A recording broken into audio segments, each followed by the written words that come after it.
Thought for the day, Wednesday, August the 14th. Overcome the fear of difficulties.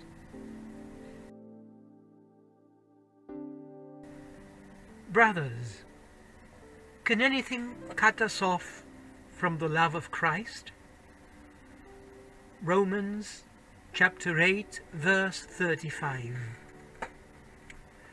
The love of Christ is the love that Christ has towards us.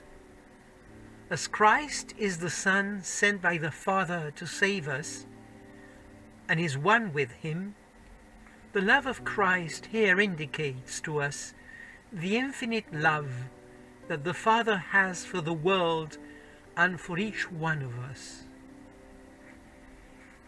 If such is the love of Christ for us, for the Christians, worries, let alone fear, anguish and distrust, make no sense.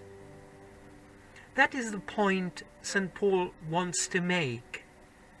The Apostle wants to tell us that if we reflect on God's love for us, as God showed us through His Son Jesus Christ, we can no longer feel lonely.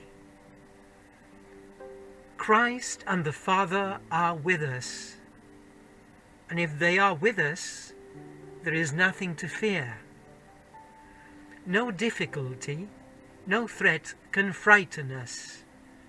No force in the world will hinder the project of salvation they have for us. We can sometimes feel the weight of many difficulties, material difficulties of every kind, and spiritual difficulties.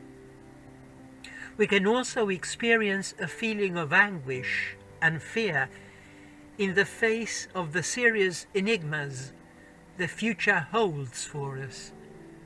Therefore, here is a way to live this word. Bear witness to our faith in the love of Christ for us.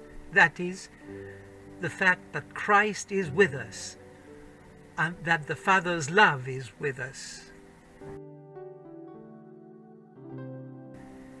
Chiara Lubich excerpts from the commentary on the Word of Life of August 1990.